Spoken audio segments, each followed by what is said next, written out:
to the channel. Today we've got another exciting battle, this time against Zane. Now don't let the calm name fool you. This guy is a seasoned veteran, over 2,000 total wins, more than 800 three-crown victories. You don't get numbers like that unless you know exactly what you're doing. So I knew right away this was going to be a tough matchup. Now let me be real. My starting rotation? Mid. Not terrible, but not explosive either. I had the Witch, Skeleton Army, Skeleton Dragons, and my Magic Archer.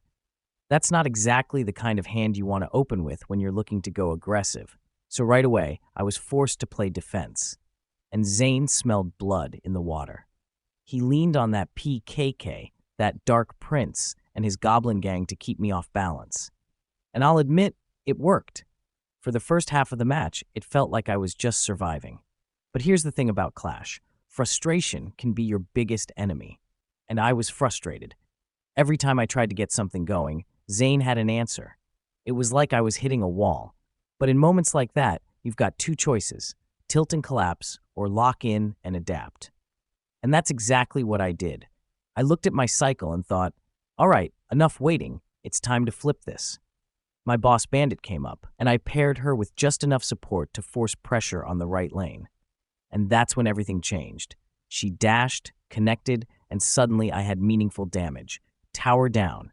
Just like that, the tables were turned, and here's what I think happened. Either I shook Zane's confidence, or he got stuck in a bad cycle with heavy cards like PEK and arrows clogging his hand. Because from that point on, he shifted from being proactive to being reactive. And if you're only reacting in Clash, you're already on the back foot. Defense alone won't win you the game. You've got to take initiative at some point. So I kept the heat on. I knew I was going to lose one tower, and I accepted that. But the trade-off was worth it. While he was pushing left, I went all in on the King Tower.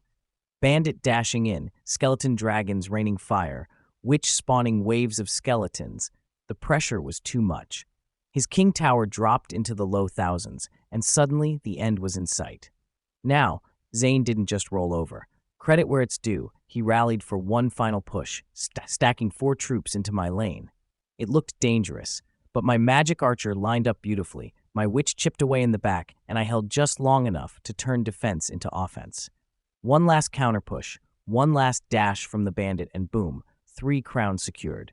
So big respect to Zane. You tested me, you frustrated me, and honestly, you made me earn that win. But at the end of the day, the underdog found a way. If you guys enjoyed this breakdown, hit that like button, subscribe for more matches, and remember, don't panic when you're frustrated. Adapt.